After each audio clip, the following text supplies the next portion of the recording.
Hello everyone, welcome to Commodities Podcast. This is 𝗀𝗀𝗀𝗵𝗵 from Sharekhan BNP Paribas. Today we have an update on crude oil.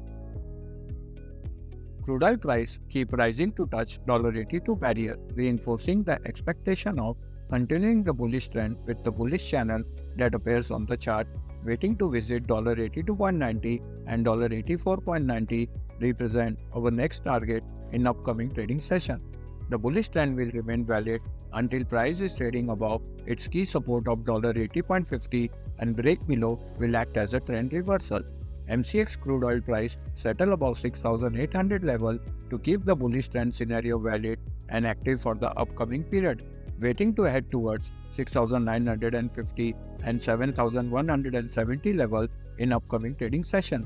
On the way down, key support hold at 6,700 level and break below will act as a trend reversal.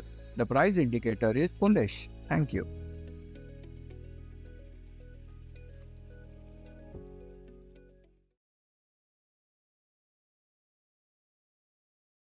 Investment in securities market are subject to market risks. Read all the related documents carefully before investing.